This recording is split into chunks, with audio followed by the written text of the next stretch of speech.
Hey there, Nerd Clan. This episode of Outlander Cast is brought to you by MinuteWithMary.com, where you can check out all things beauty, skincare, and makeup related. And I'll be real with you, I'm not wearing a ton of makeup right now because I have a mask on my face most of the time. And I expect that a lot of you are feeling that too. So if you actually wanted to get some tips and tricks about how to renegotiate your skincare routine to work with the mask, or maybe how to make your eyes pop because that's the only part of your face that's showing most of the time, I got you. Actually, I have a Facebook group completely devoted to tips and tricks, and it's complimentary, my friend. All you need to do is search that hashtag #MinuteWithMary on Facebook and request to join my marvelous VIPs. Okay, you ready? Let's do it. Yeah.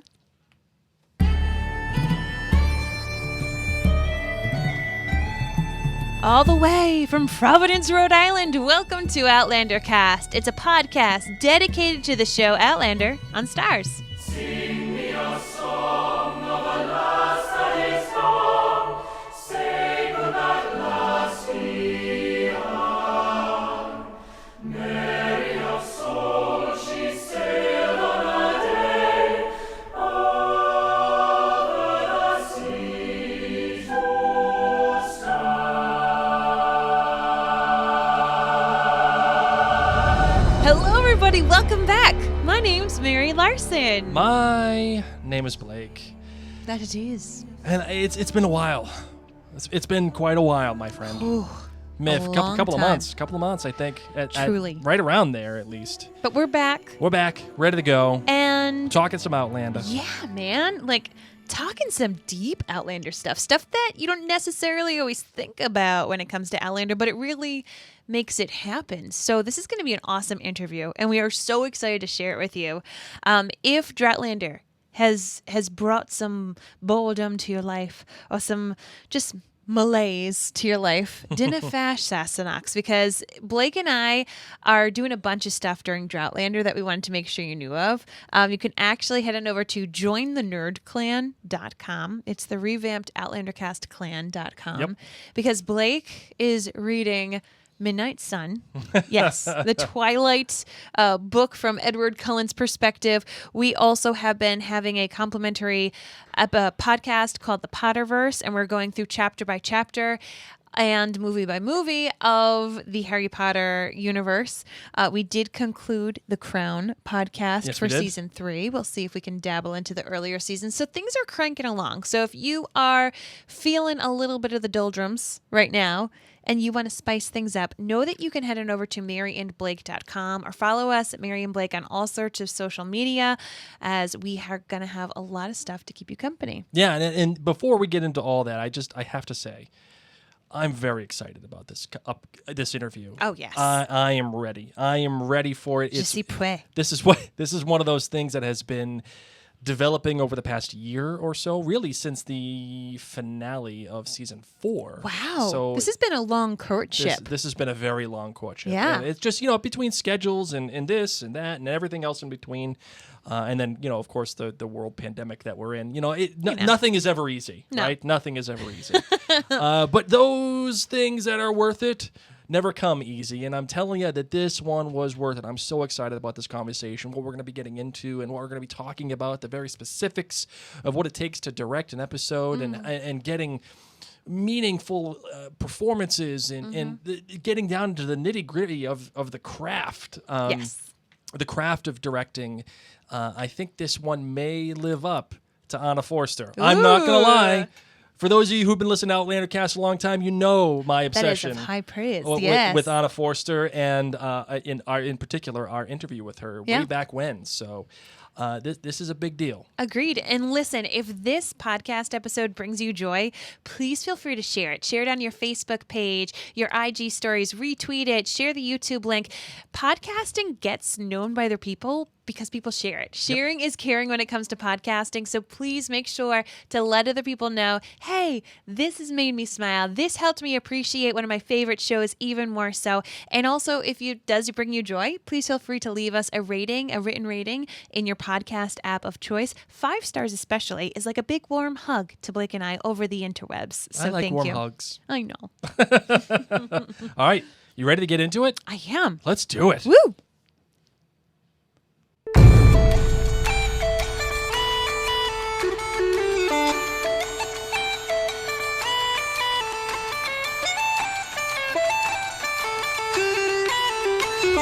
Joining us today is Stephen Woolfenden, an acclaimed director and second unit director whose credits include the Harry Potter and Fantastic Beasts franchise, The Legend of Tarzan, Pokemon Detective Pikachu, which we just saw during lockdown time, Doctor Who, Poldark, and many more.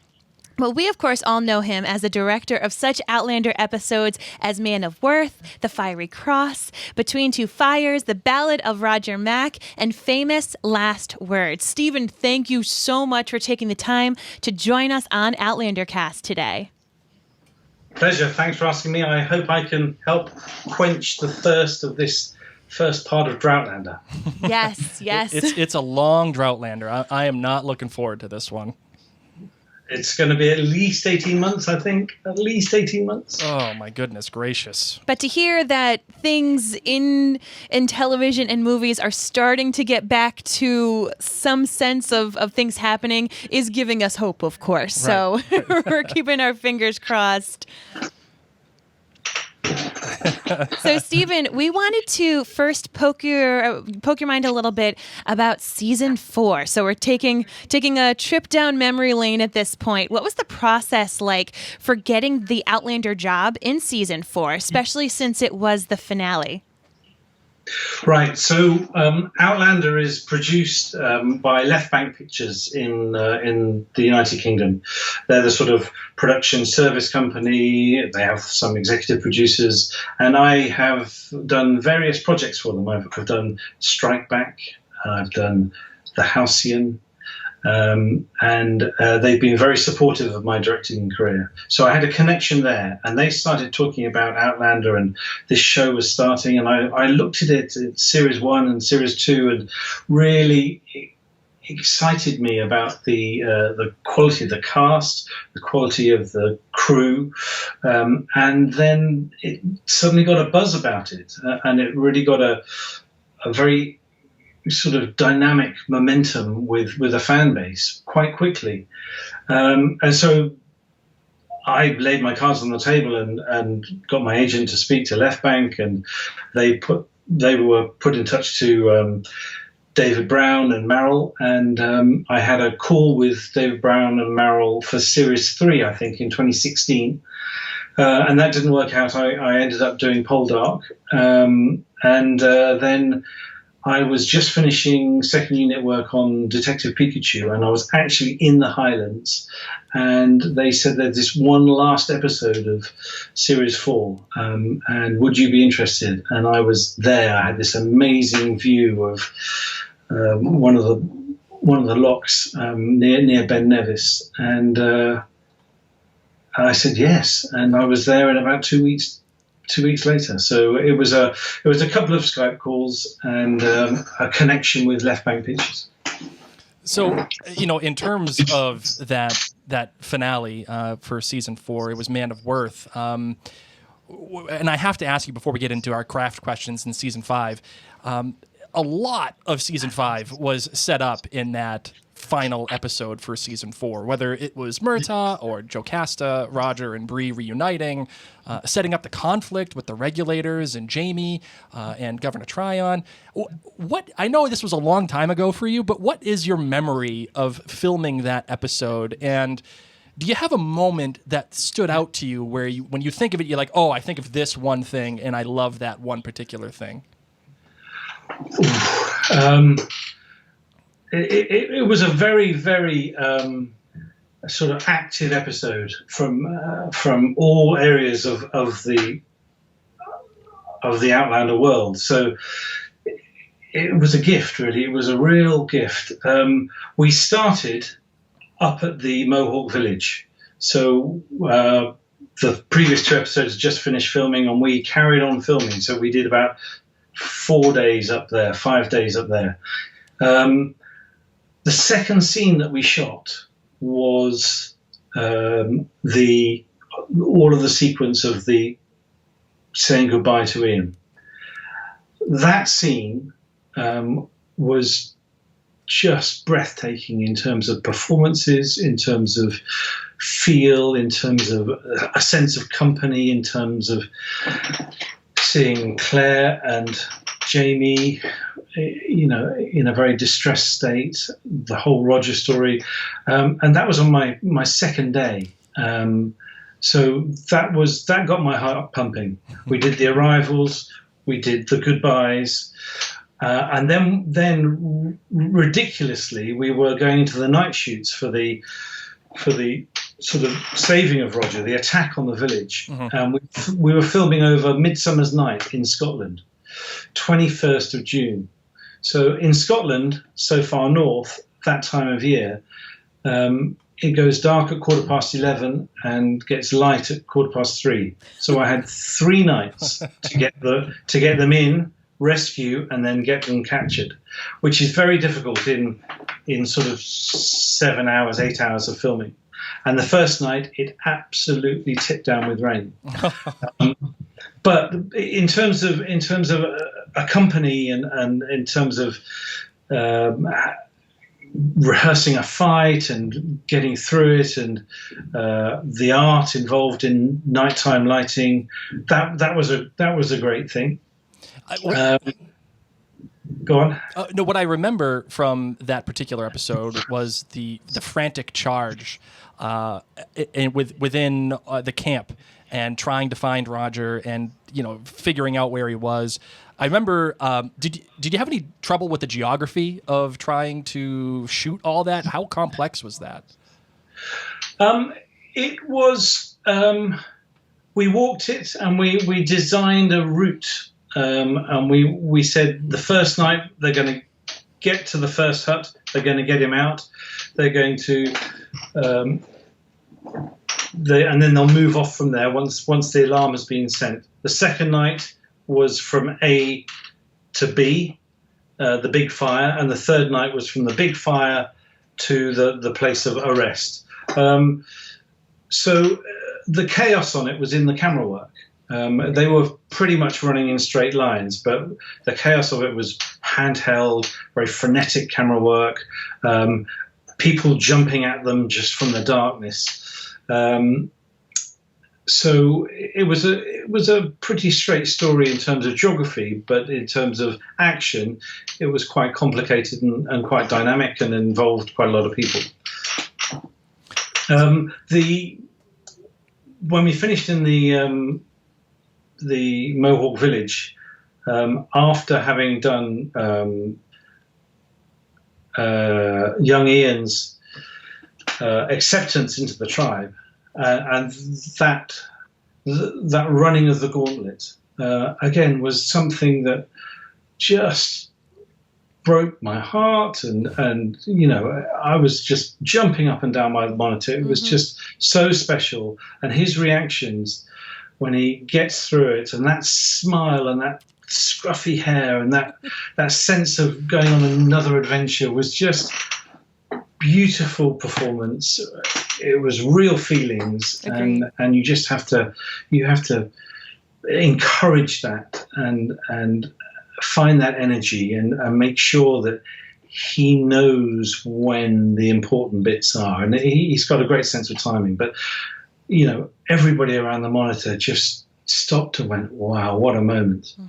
So we left the north of Scotland, or Pitlochry, where we were filming that.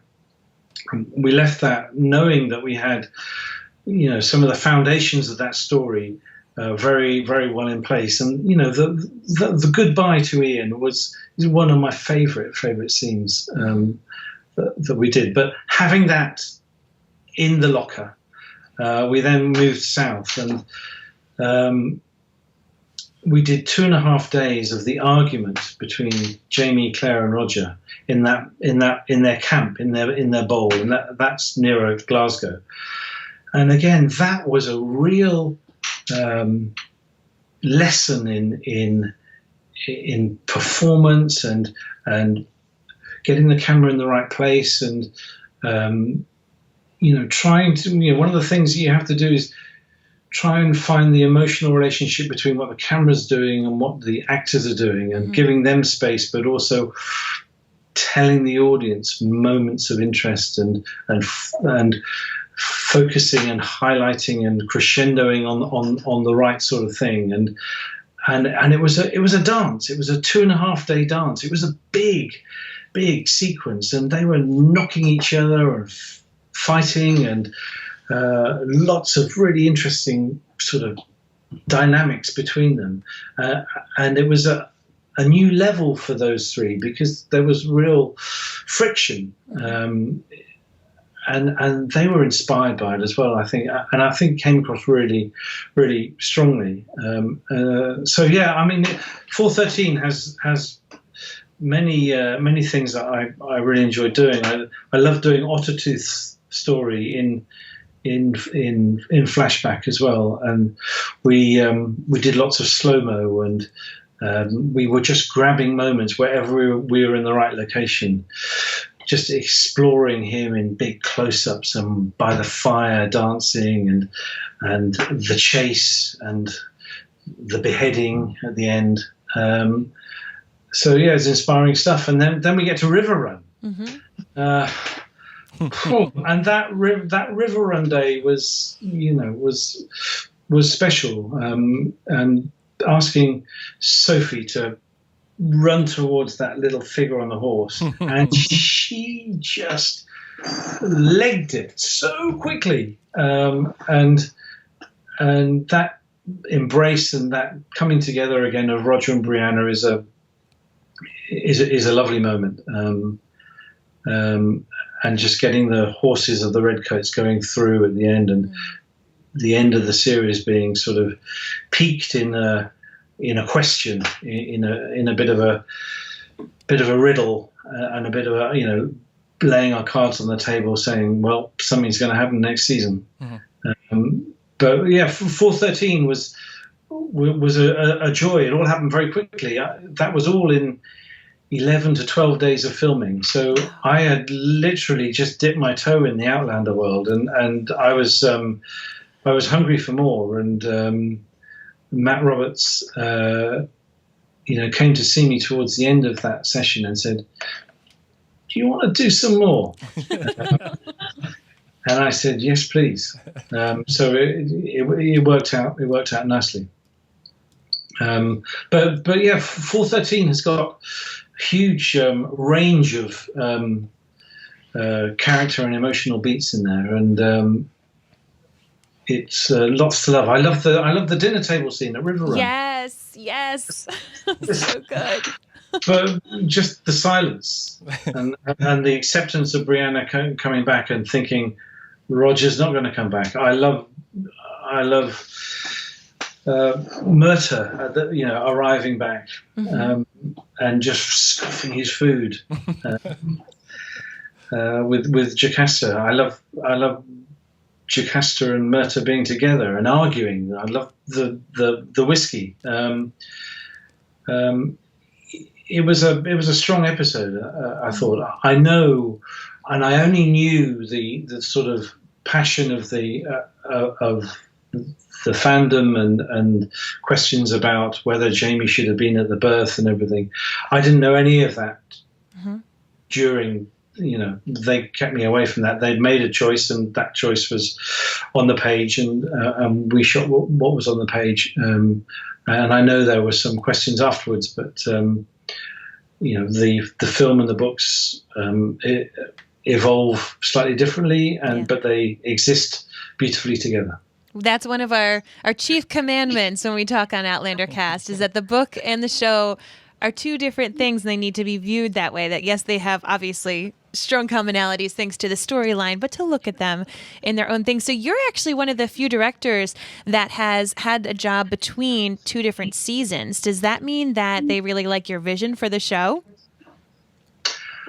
I think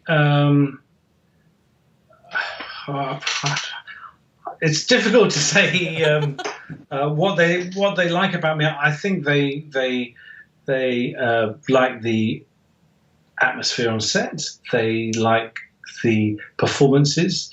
I think the cast always have a sense of what a director's doing and how the director's getting through the days, and the type of performances that are there, and what the camera's doing is also very important. So yes, they must like what I've been doing, but it's it's a wonderful place to work. And I'll say that about 5 or 6 times today. It's a very inspiring place to work with a lot of inspiring people. Well, obviously, we love your work here, too. And one of the things that actually is special to our heart is Harry Potter. And you have worked quite a bit, my friend, on the Harry Potter series, and as the second unit director. And you've had, from what I can see, a pretty good relationship with the director of those films, David Yates, since you worked together in State of Play as the miniseries back in the early aughts. What have you taken from David Yates to apply to your directing? And did the scope of Potter and the Fantastic Beasts series give you any advantage in working with a huge cast like Outlander? Yes, I mean, my relationship with David Yates was born on State of Play, the TV series, and it was one of the last jobs I did as a first assistant director. And he was always encouraging me to go into directing, and I did very shortly after that. What I learned was about the importance of rehearsal, the importance of close communication with the cast, the importance of finding a way of creating an atmosphere where people want to take risks, where there's no embarrassment, people feel like they can jump off the cliff that can be acting sometimes, but also the nuances of the very close relationship between the camera and acting, and just little tiny moves, little tiny accentuations, but it's mainly about the sort of human aspect of it. He's a wonderful human being who I think gets amazing performances out of people, and I think some of that's rubbed off on me. I hope some of that's rubbed off on me, and it's about knowing how lucky we are to do what we do, and enjoying that place of work, and knowing that it's a privilege what we're doing, and being excited by what you do. Mm-hmm. I can't tell you the sort of the goosebumps that come up on the back of my neck, and the hairs on the back of my neck. And my body changes, and I start smiling at the monitors, and I start saying the actors' words, and day after day on Outlander, there are very special performances, and that goodbye to Ian scene in 413, on my day 2, will stay with me for a long time. Mm-hmm. Suddenly Sam's dropping tears, and then John comes forward, and then Katrina comes forward, and then Roger's down there, and it was great sort of synergy. Yes. For those who aren't completely aware of all the different jobs that you've had as first assistant director, or the first AD, or the second unit director, or being a director, or even being a director for television, can you just give us a brief rundown of the differences of all these different jobs and what each one, how they're very different. Basic, yes. A very basic explanation of how they're different. Okay, so the first assistant director is in charge of the set. They are the person who run the day-to-day running of the set live on the coalface with the cast. They put everything in place to create the director's vision, and they've worked in pre-production very closely with the director for a long time in terms of scheduling, recceing, researching, putting all the departments together, running the pre-production diary. So every day on Outlander, my first assistant director will have a lineup of meetings and a lineup of events that we attend as a team, and we have costume meetings and makeup meetings, and we go out on a recce up the mountains after lunch, and then we come back, and then we have a special effects meeting, and then the next morning we'll have a stuntman doing a hanging test, or a blood test, or a swib test for murder. So every day is packed full, and they manage that in pre-production, and then they manage the floor in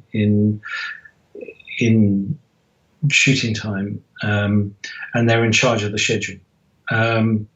So you work very, very closely, and they are the foreman of the floor of the set. They have a second assistant director. The second assistant director works offset. Sometimes you have a second AD on set as well, but the key second assistant works back in the trailer park, back in the unit base. They're in charge of setting everything up ahead of time, in charge of all the TLC and the care of the supporting artists and the cast. They get the cast through costume and makeup into the transport and then onto the set. And they receive them, get them back into their civvies, and send them home at night. Very, very skilled job to do well, because one of the things that I want is all my cast to arrive with a big smile on their face. Mm-hmm. If they've had a bust up back there, or breakfast wasn't good, or they were late, or whatever, that second AD has got to get them in the mood to just send them onto set and send them to me in a good space. Then there's a third AD, which is the first assistant's primary assistant on set, and the third AD is in charge of all the PAs, and all the PAs are all runners who charge around the set and doing absolutely everything for the production department. The second unit director can be described as various, a director in their own right. Sometimes they specialize in action. Sometimes they specialize in more visual effects work. Sometimes they specialize in more dramatic work. And I have a bit of all of those things in me. Second unit directors are used across the board now in film and television. On the last two Harry Potters, I was on board for 2 years. So I was basically, I think my unit shot over 300 days for the last two films. And that's a constant unit of 120, 130 people. It's as big or bigger than an Outlander crew, the second unit. On Outlander, we had this current season, we had Adrian McDowell, who was there for the latter part of the season. So by the time you're getting to episodes 5 and 6, you probably know some things that need to be picked up, or some particular action beats, and so they activate a second unit, and he ran almost concurrently to the end. But the second unit can, on Fantastic Beasts or Harry Potter, I have 4 roles. I tidy up what the main unit don't get in their schedule. I do my own sequences. I do a lot of the stunt work, or the green screen work, or the rig work, and then I do a lot of the traveling. There's a lovely story on the third Harry Potter, the Prisoner of Azkaban. Alfonso Cuarón went up to Scotland with the main unit for 3 weeks of shooting, and they built the wooden bridge halfway up a mountain with helicopters and everything, and they were still there after about 9 weeks. With weather, basically, with weather. So after that, we did most of the Scottish work, and all the Hogwarts Express and all of that stuff.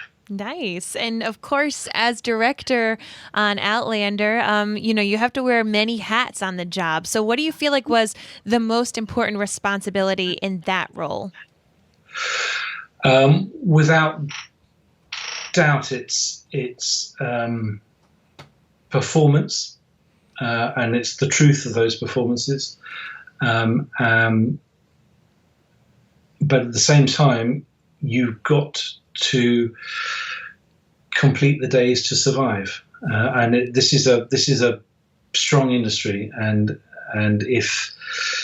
if you don't complete the schedule, questions are asked about you. So you have to have a plan. You have to be organised, and maybe it's having an organised hat that is both looking at the way you're going to shoot it, how you're going to shoot it, and the time you need to shoot it, and then have a plan B that that you can implement and still get the day done.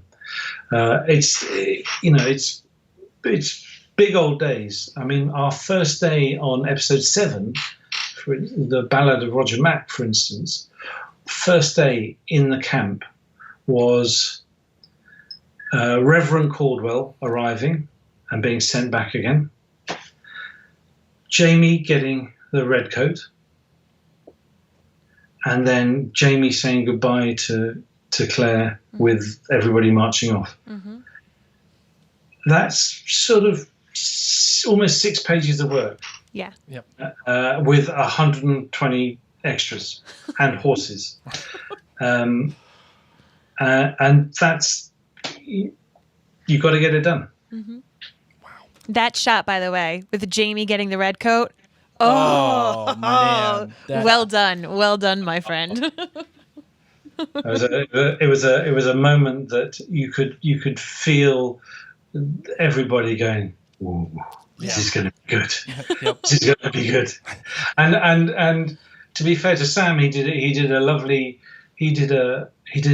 thing in that he went to Tricia and he had the fittings in costume and everything, and I saw fitting photographs and everything, but he deliberately sort of waited to the last moment before it came on, and just for all of his acting team and Tim Downey and everything else, and it was a palpable moment where the air changed, and it was like, oh, this is the story we're telling. This is going to be really fun. Yes.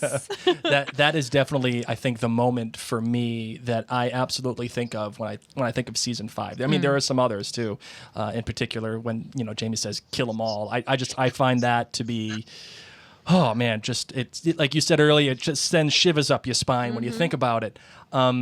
Is that your favorite scene you directed in season 5, or do you have another? That's up there without a doubt. I like him giving the red coat back as well. I think that's for me that made me it made me quite emotional, actually. It made me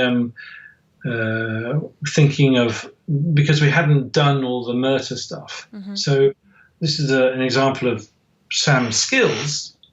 We had to process, we had to talk through, okay, we put the red coat on and now we've taken the red coat off, but in between I have to tell him what's happening, what's he going to look like, what's he going to feel like, and give him the right pitch for him to come out of that tent, go back to Tryon, and that's a skill of a director when you're shooting out of order and on such high sort of emotional stakes, and that's all about communication and I didn't need to do many takes on that.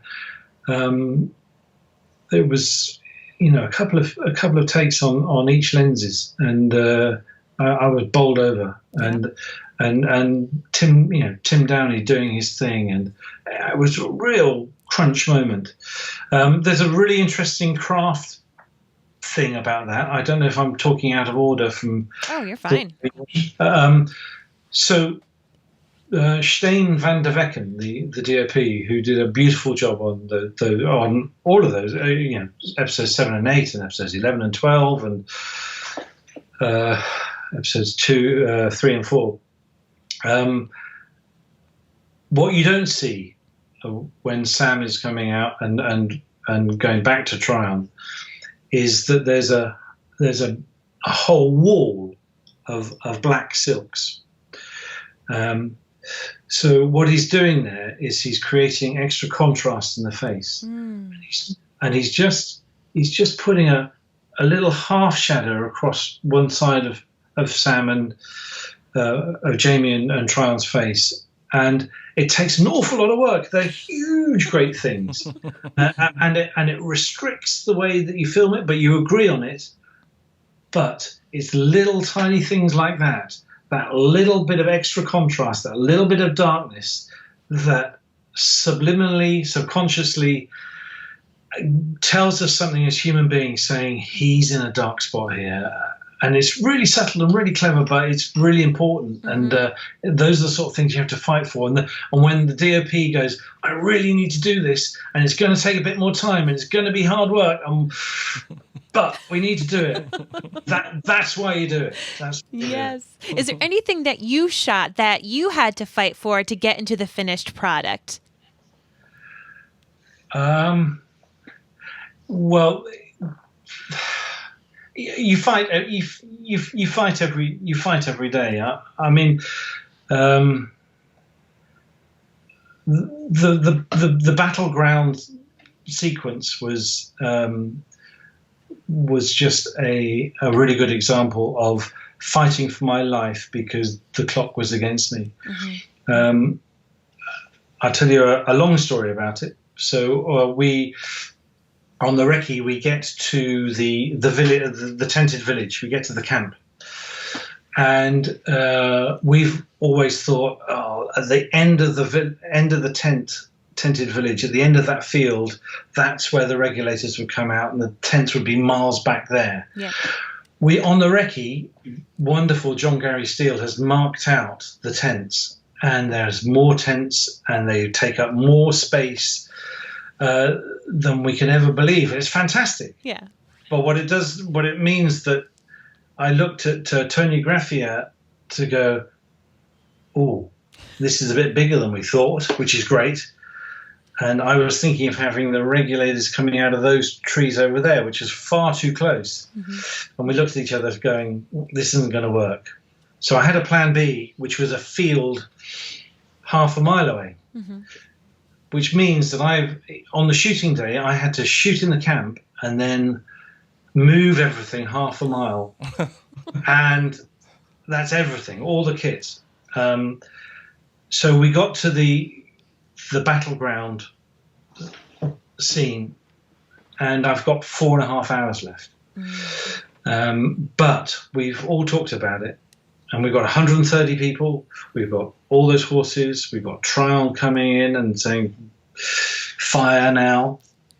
And it was just the most dynamic sort of 4.5 hours that we could possibly wish for. We knew that the crane would be there, we'd get the wide shot, then we'd go into Jamie's speech to his boys, then we'd go to Tryon arriving and his speech, and then we'd have to fire and run, and then fire again and run and reload. Every time you reload 40 muskets, it takes forever, maybe 25 minutes. So, but somehow in 4.5 hours we did 54 shots on 3 cameras. And it was real proper boys bonding going on that day. Yeah. Well done. So not only do you have to manage with all of this and having some good boy time, let's just call it that. Something that also happens at the end of that episode is the conflict between not conflict, but the death scene with Myrta and Jamie being a part of it, and then Jamie coming back and trying to get him revived with Claire. I guess my question is, you got a chance to help brew that impending fight between Jamie and Myrta in season 4, which was excellent, and you also were given the opportunity to lay it to rest in the Ballad of Roger Mack. How did you handle, as a director, this heightened emotionality of the whole thing in addition to doing everything that you just talked about, especially when it comes to Duncan Lacroix's like final real episode. I mean, that must have been really tough. It was tough. I think one of the reasons why I was offered episodes 7 and 8 was because I did episodes 1 and 2, and so the start of that whole sequence is back in episode 1, and the end of episode 1 is Myrta and Jamie in the forest. And again, that was a scene they were both really nervous about, and it was towards the end of the first block of shooting of episodes 1 and 2. And we prayed for sunshine, and we prayed for sunshine. And in the morning, we had done Jamie and Knox on the horses, big long conversation in episode 2, and then we had to drive a couple of miles near the big house, and I had this perfect spot in the woods. If it was sunny, you could see the river. It was going to be backlit, and I just all morning I was doing a little rain dance and stay away rain. And suddenly the weather got better, and I looked at Sam as we broke for lunch. I said, "Sam, it's going to be sunny. It's going to be sunny," and he laughed. And then Duncan came onto set, and they just sort of very quietly found the space, and it was the most beautiful scene. Again, we had to work very quickly because of the sun and the light and the clock, but they absolutely nailed it, and that informed so much of what goes on throughout the series. I think that in the script, that wasn't the end of episode 1. And the end of episode 1 happened in a different way, and Matt fought for that being the end of the episode.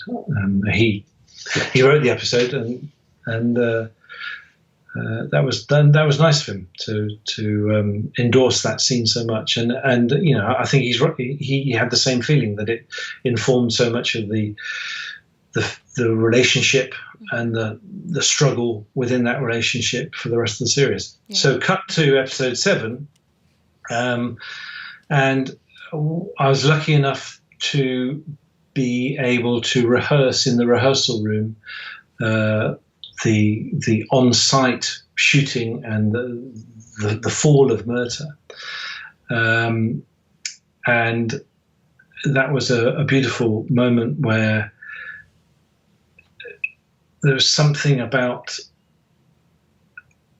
Sam feeling like Myrta was going to fall into his arms, and I just wanted the ability to have a really strong look with Jamie holding Sam. So Jamie holding Myrta, and so we developed this little dance, and they found this dance, and I said, "Can I have a little stop here and a little stop there?" And then they twisted, and I explained to them about this big tree, and then they went down, and then it just got more emotional from there. Mm-hmm.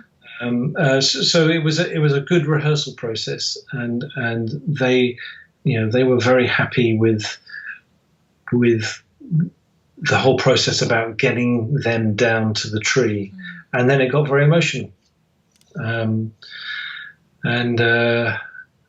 we had some wasps, and we had lots of blood. And Duncan was an absolute trooper.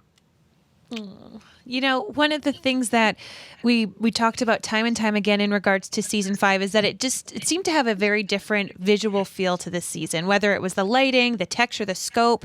It just felt more cinematic. We said that word a lot on the podcast this season. Was there a difference or a directive from the showrunner to achieve this, or are we just making this up in our own minds? There wasn't a directive of anything specific. It was try and be as cinematic as possible, and Matt liked the style that I had used in 413. I tend to go very wide and then eventually end up pretty close, and sometimes closer than other people. And when wigs and makeup allow, I do like going in that close. I mean, when Jamie and Claire are dealing with Brianna pre-wedding, and when they're having that conversation, beg, borrowed and blue conversation as well, you'll see there's that size on each of them, and then there's that size, and there's that size on Sam and Katrina and Sophie, where you could just feel the sort of emotion before the wedding, which was really important to get. And they're very good. They're very good at knowing that the camera is what the camera's doing and why it's doing it. You mentioned Matt Roberts a couple of times on in this chat we're having, and I'm fascinated by the relationship between showrunner and director. I feel like in a film, the director is the guy or the gal, like that. What they say goes. But I think in television, the sense that I get is that you kind of have to be pretty deferential to whatever the showrunner, like Matt, or if Tony Graffia had written the episode, you have to be pretty deferential to them. Is that something that you struggle with, or is that? Am I just making that up as well? Yeah, what's the dynamic like? Oh no, it is the central relationship in the show, and it's a very, very important one. And you have to get it right. And my mantra is you have to make all relationships work. You have to make those work. But ultimately, the showrunner calls the shots in terms of how it's eventually going to look. So you have to know what your place is in the whole sort of machine. So Outlander is directing Outlander is being an author, but it's being part of a relay race of authorship. You start with Diana, you start with the books, you then go into the writer's room with the showrunner, you then get the script, and then you work in pre-production with the actors, and you relay that to the showrunner. You're also working with the writer-producer who they put on set with you. So throughout the shooting of Outlander, there's one person next to you from the writer's room, whether it's the person who's written the script or it's one of the team. And they will be fighting Matt's corner if they need to fight it. And then you're at the coalface, you're filming, you're still an author, and you're working with the cast, and they have authorship as well. And then you do a director's cut, and that director's cut you try and show all of your intentions.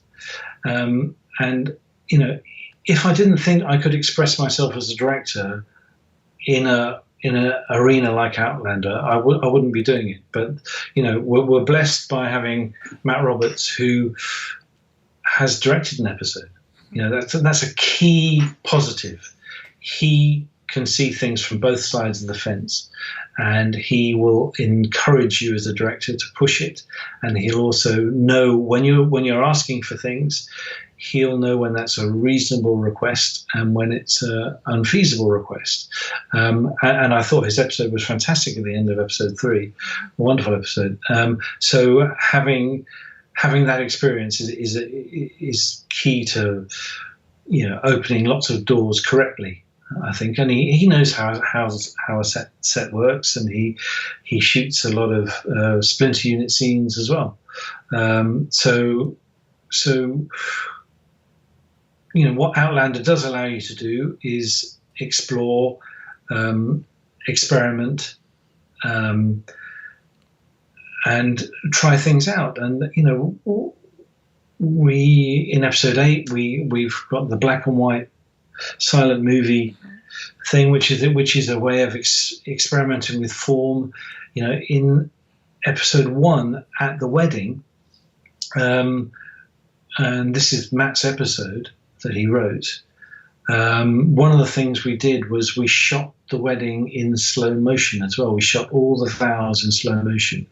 And it was in the script that suddenly we're with Jamie and his world just shuts off and he just takes it all in and everything just goes to slow-mo for a little while.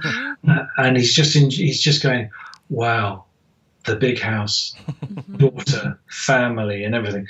And we did a cut like that. And it actually slowed momentum down. And Sam's performance, you just get him looking, he does that look around and he plays in real time and you just know that he's just taking it all in. And then we can move on to the rest of the ceremony. But that's why Richard Rankin says, yeah, I did the line 713 times. I got married 713 times today. I've seen that, Rankin. I've seen that. I feel like one of the things that Jamie's also looking at too in that slow-mo idea of it all is how much is this going to cost me? There's obviously so much anticipation in season 5, including the wedding and the gathering. But one scene that really seemed to sneak up on us was the crescendo of Jamie retrieving his kilt and putting it on for the first time in forever, especially for those of us who, have been longing for the kilt. It has seemed like forever. So what were the conversations about this scene like? And did the final edit meet your expectations of what you shot? A big moment. And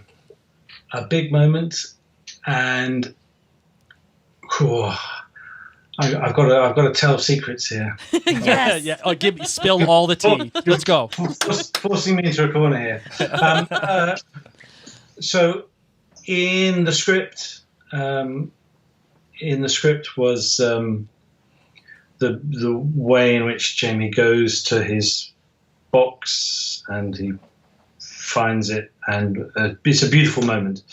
And we talked about strong backlight and just the sense of touch and lots of sort of very human experience of going into that thing that you haven't been in for 20 years. Yep.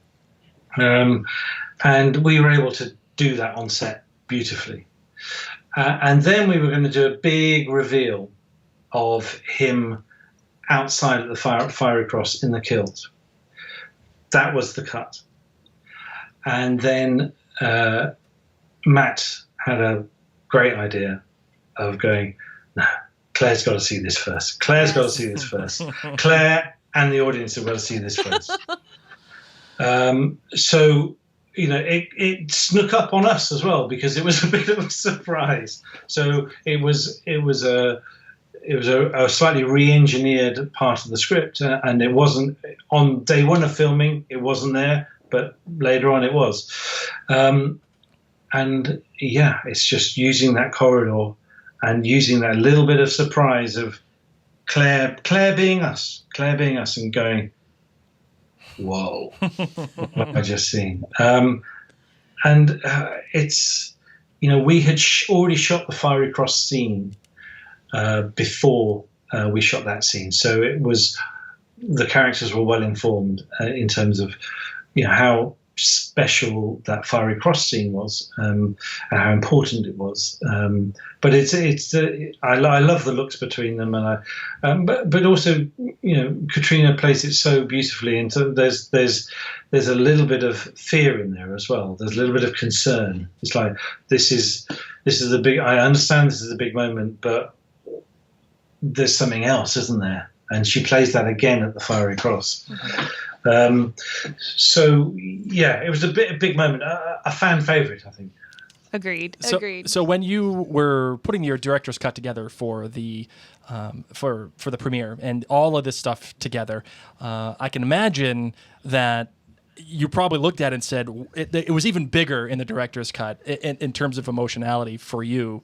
But one of the things that you actually talked about on the Outcasts podcast. By the way, guys, listeners, if you're watching or listening to this, go to the Outcast podcast and listen. Check that episode out. Yes. To Stephen's episode with those guys. It's excellent. They did a great job breaking down a scene at the wedding, the drinking scene, which was excellent. I found that remarkable. Since it already is there for posterity, we're not going to talk about it here, but. One of the things you did mention in that podcast that also fascinates me is the difference between the American model and the English model of television and the amount of time that you get on post-production to put your director's cut together. Can you illuminate that for us, for those people who have no idea what you're talking about? Yeah, so the American model is a showrunner-led model.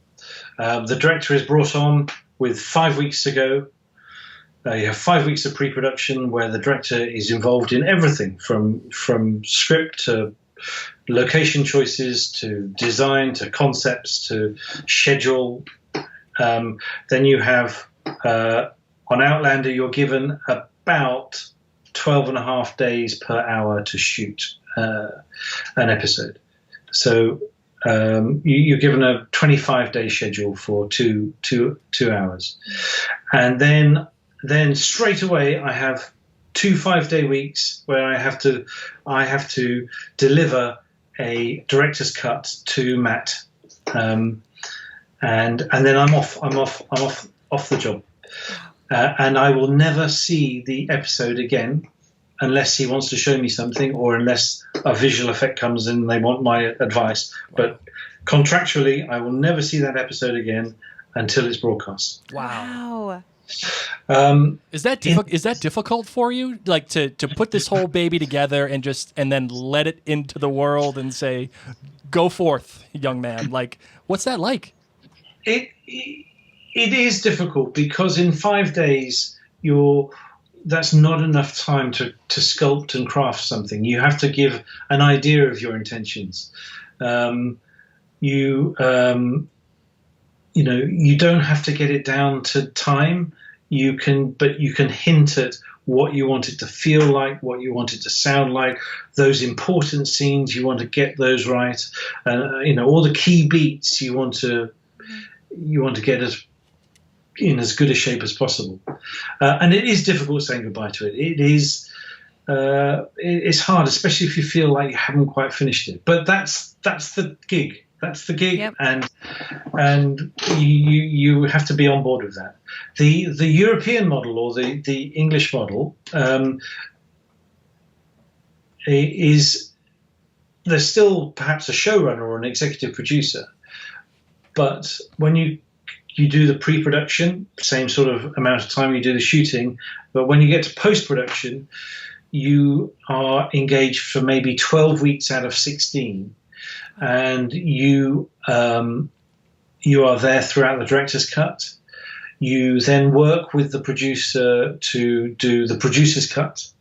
You then work with the network to do the network notes or the network cut, and then you're involved with the music. You spot the music, you spot the effects, you do the ADR with the actors coming back in. But it can take an awful long time. It can take another 4 months. So the advantage of the American model is that you can skip off and go and do another project, or you can stay around in the UK and work in more post-production. But the UK is changing as well. Any American show that comes over here will be showrunner-led, and the directors will be spending less time in the post-production. So where do you watch the episodes when you finally get to see your work? What's that environment like? Are you watching it with loved ones? Are you, saying, "Ooh, yes, oh good, I'm glad that's there"? What's it like for you? I watch it on my own late first with headphones, and it was a good experience. I mean, episode 1.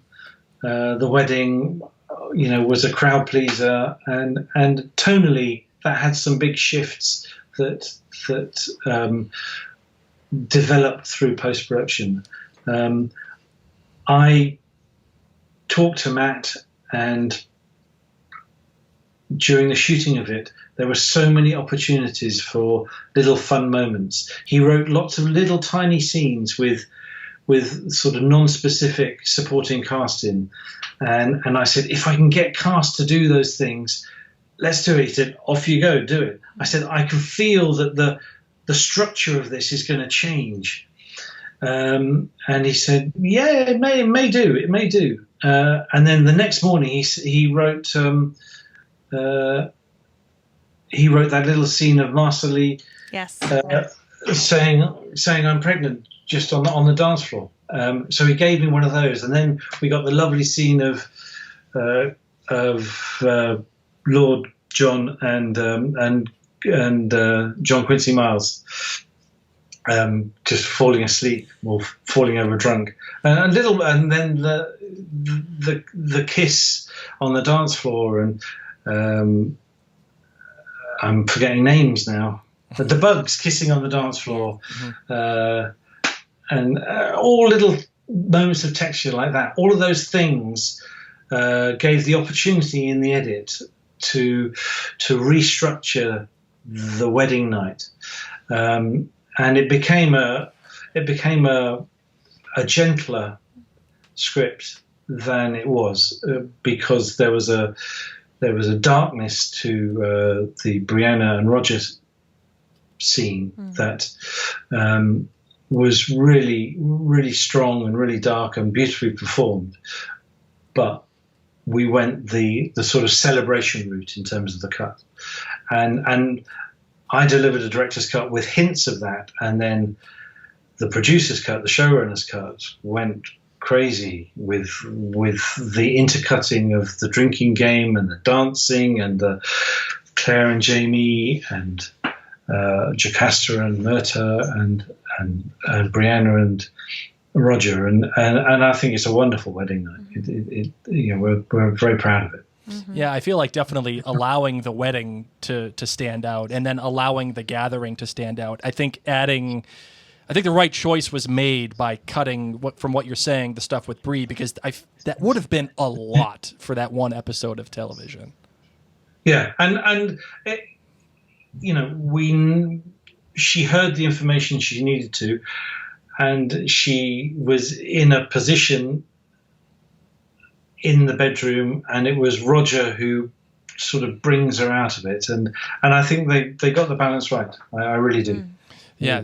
Speaking of Roger, you directed Famous Last Words, and there's not a lot that I can say that hasn't been said about that episode.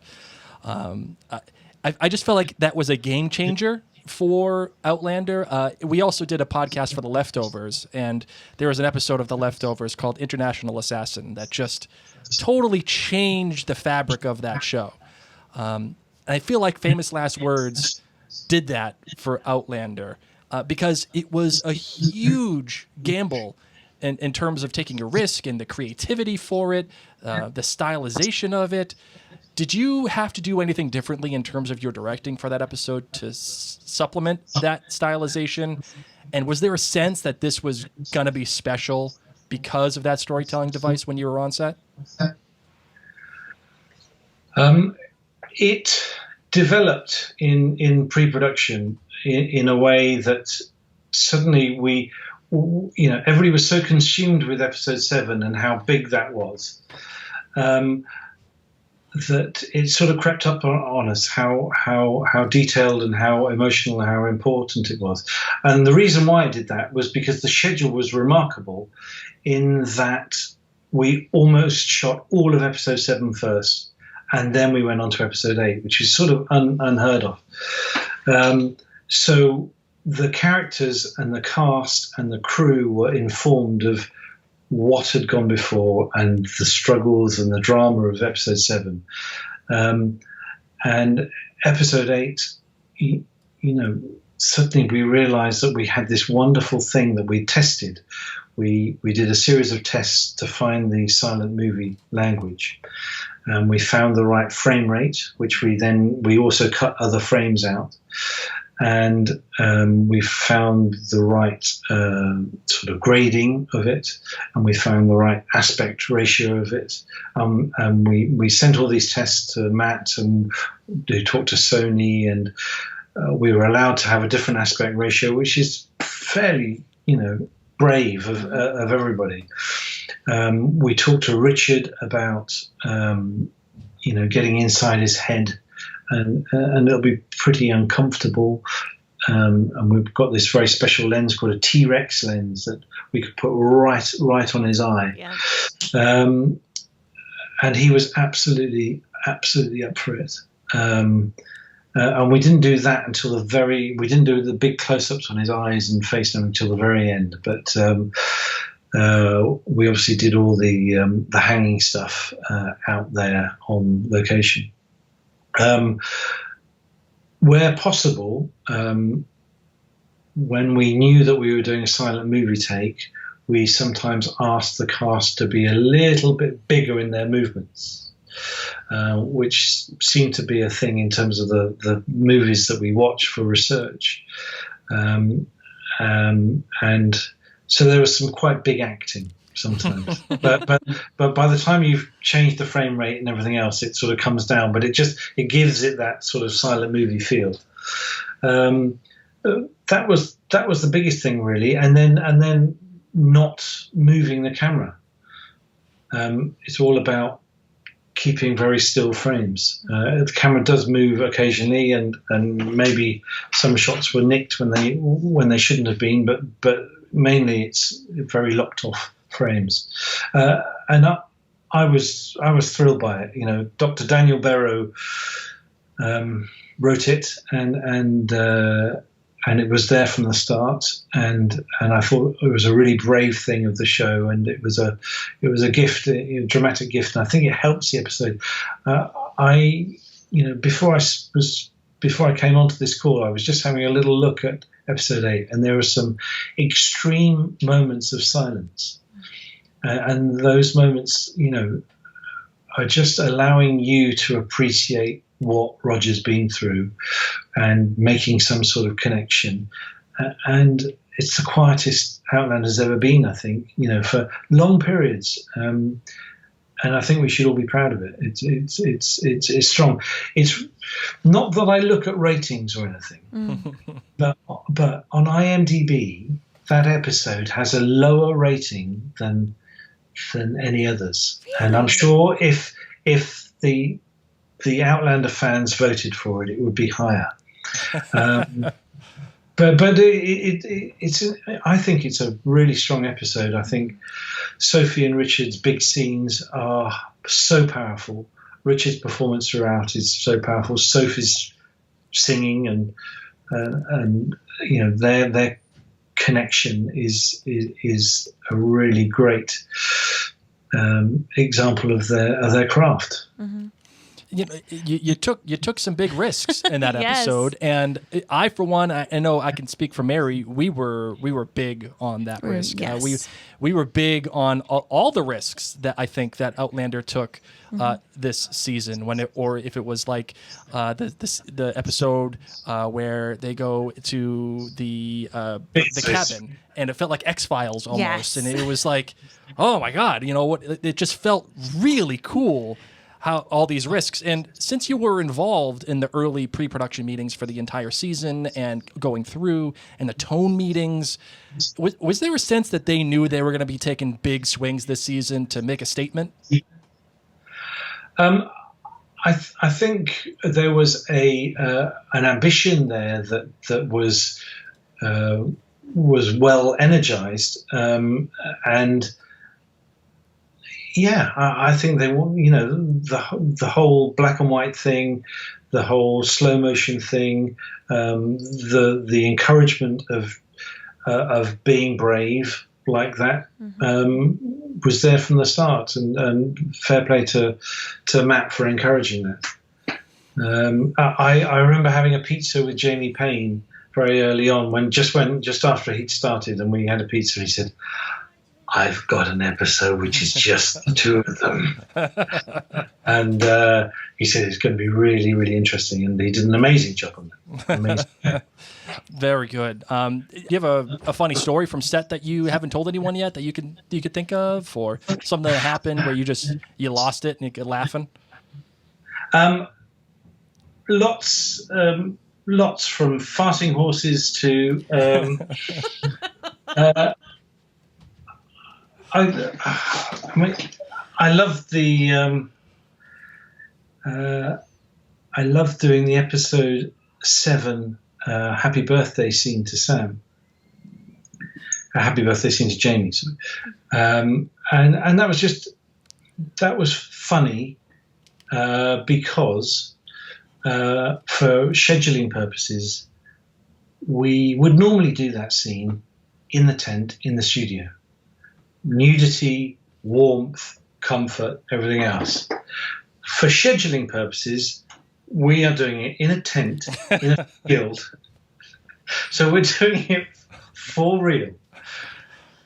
It was in a field near Brianna Rogers' cabin, and it was charming and it was lovely and it was sweet, and we talked about it before, and Katrina in pre-production, she just sent an email during rehearsal. She just said, "I'm going to unwrap myself like a present."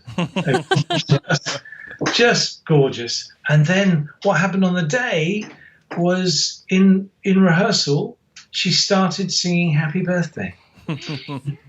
And this is not in the script. Mm-hmm. It's not in the script. And then I turned to Tony, and Tony's eyes goes, "Oh, she's singing Happy Birthday." And I'm going, "Yeah, isn't it great? She's singing Happy Birthday." So literally, by the time they're finishing the rehearsal, Tony has rung Sony lawyers saying, "Is it okay to sing Happy Birthday?" It is. It is now. It wasn't 2 years ago. It is now. Oh. Yep. And so, yeah, that was lovely. Episode 7, Sam in the water, beautiful, iconic scene. That man is a hero. Mm-hmm. He swore a lot because it was very, very, very cold. Oh, I bet. And we did quite a few shots. We did big wides, we did big close-ups. We had to get the camera right close to the water. And after about 2.5 hours in the water, he said, "Stephen, you do realise how cold it is?" I said, "Yes, I do." And we hurried on. We hurried on. But those two are a dream to work with, and they encourage the atmosphere on set as much as I do. It's their place of work too, and it was a joy working with them. Oh, I bet. Well, so here, of course, is the obvious question: are you coming back for season 6? I never say no. There's no talk at the moment. There's COVID is definitely a problem, and I would jump at the chance to come back if everything worked out. I know that they may have a Block 1 director, and they're working towards that. But that's all I know. One other question that I have for you before we let you go is a lot was made about Sam and Katrina being executive producers on the show and having that producerial role. Is that something that you felt that was palpable in the show? And was it something that you spoke to them about the stuff that they would speak about in that kind of role? I think it's an absolute perfect natural progression of them as people, them as actors, them as lead actors in a successful series, that they get given a producing credit, and they earn that big time. My experience of it is that my first meetings with them for 413, I had a glass of wine with Katrina and a coffee with Sam, and we talked script, and they had amazing script notes, and they were so informed about what's gone on before, and they're a constant. They're one of the only constants, and that is so important. And those script notes and their ability to take in my requirements as well and refine and understand those requirements was about what being a producer's about. And they would go into battle for me. I would go into battle for them, or not battle. There's no battles at Outlander. There's conversations, but when you're fighting for a scene to take a certain way, a certain direction in the writers' room, you need help sometimes. In Series 5, those script notes were still always there, and they have a through line to the showrunner, and they have a very close relationship with the process of script and getting the scripts in good shape. I mean, one of the things that the showrunner does well on this job is the way that the scripts, evolve during the run of the filming, and that works to the positives of what's going on set. That works to what's working this year, how it's looking this year. If you had 12 scripts that were written in all before, it just doesn't work. And Matt is very good at keeping those scripts alive and responding to what's working, who's performing.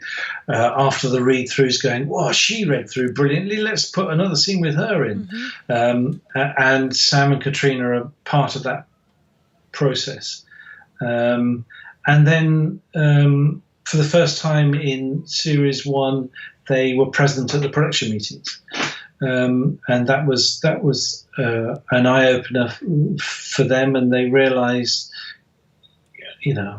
I'm sure they knew already, but the amount of work that goes on behind the scenes, logistically as well. Mm-hmm. When you're filming in such a place as Scotland, there's so much off-screen just to get you to the set.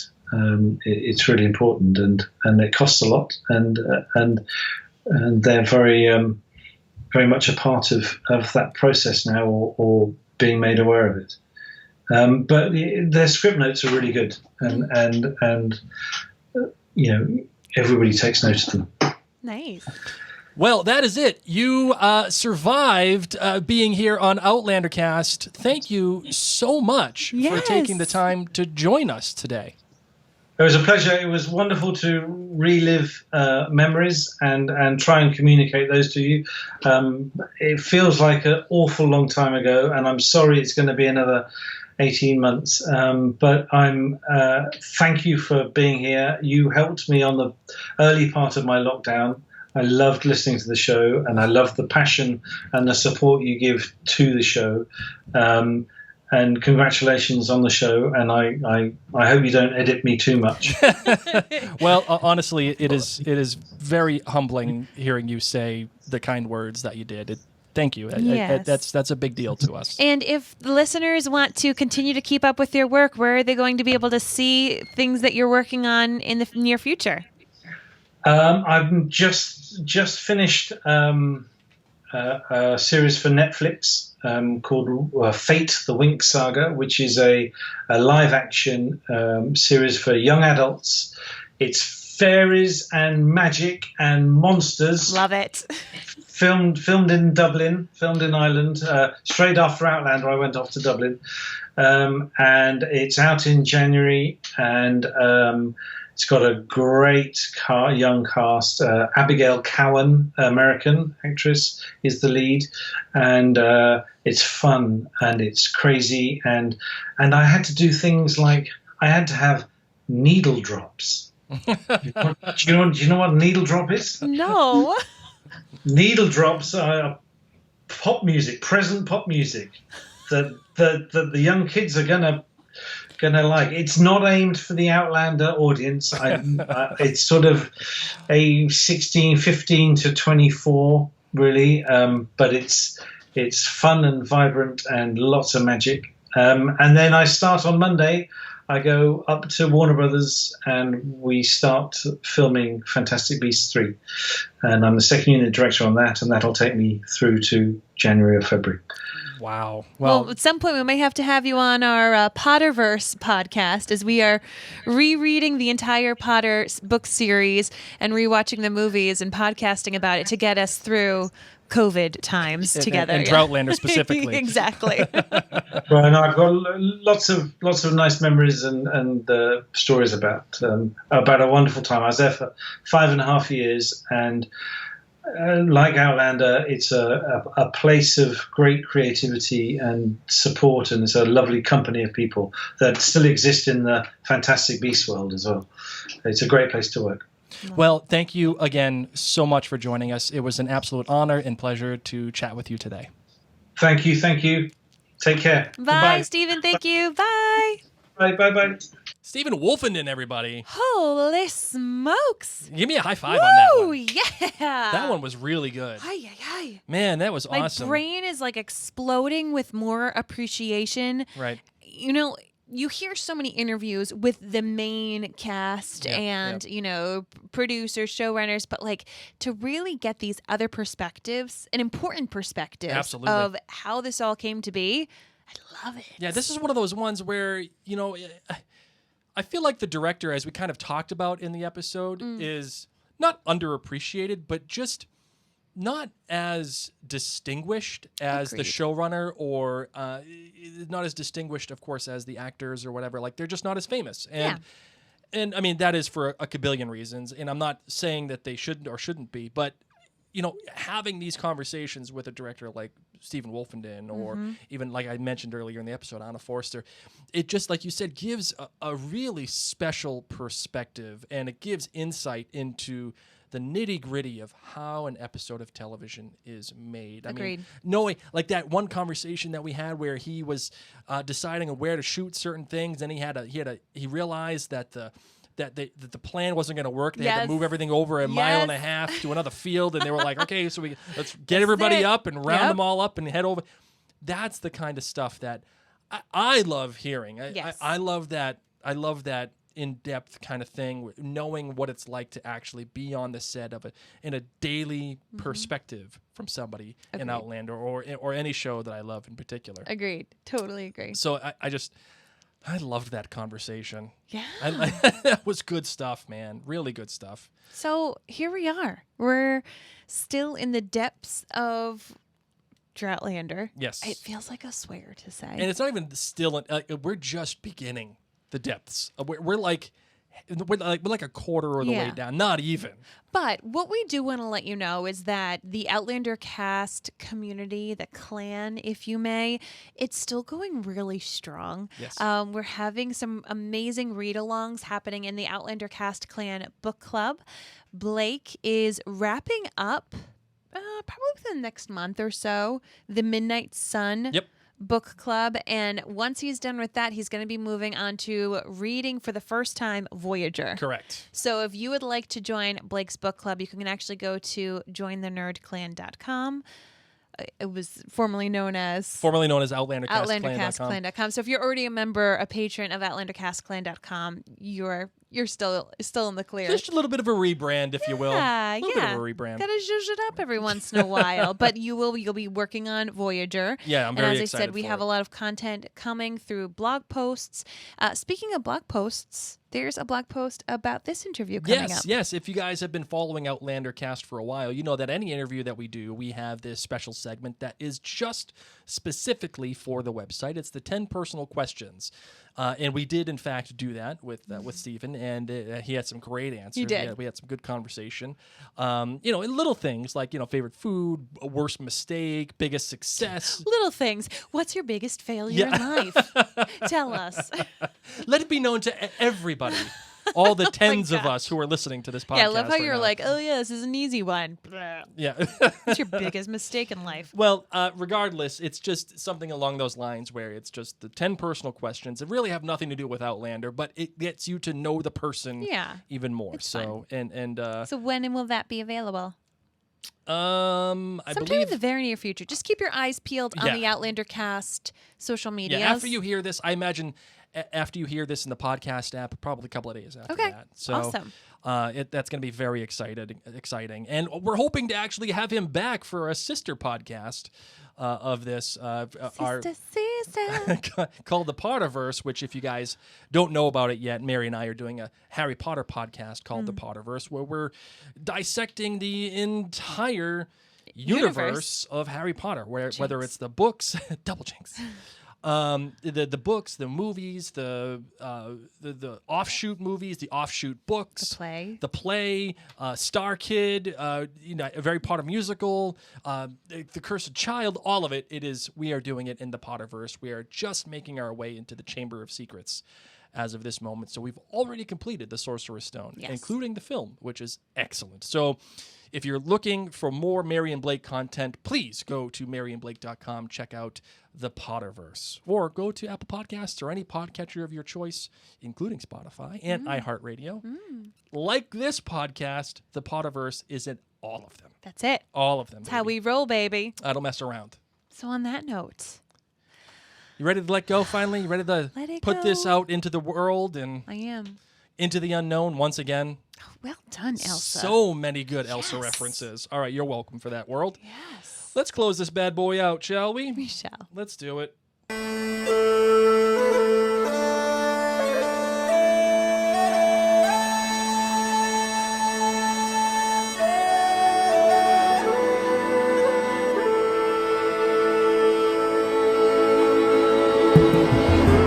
So did you guys like that interview? Did you like this podcast? If so, let us know on social media. Screenshot your podcast app, shoot us in your stories, and tag us, Mary and Blake Media. Say, just listen to this. Brought a smile to my face.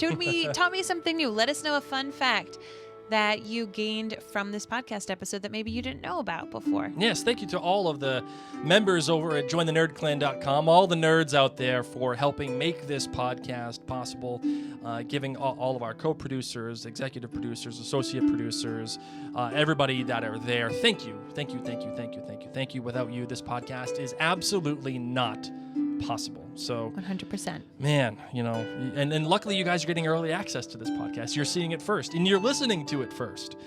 So that's even better. So remember, guys, go to maryandblake.com. Check out all the great stuff that we have happening over there. In fact, The Crown is coming back in November, so look forward to that. Yes. That is something that we'll be covering, I think, for jointhenerdclan.com.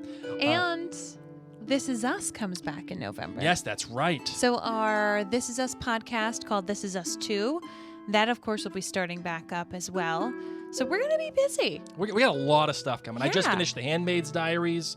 We'll be ready to have season 4 for that coverage as well at maryandblake.com. And our kids are going back to school. Oh, Got a lot. it's bittersweet. It is. It's bitter. I'm ready for it, but we've spent so many days with them in sequence. I know It'll be you 101 particularly. days. Yeah, that it's gonna be weird to let them go again. It'll be odd. Yeah. Good. It reminds me of Harry Potter. Terrible, but great.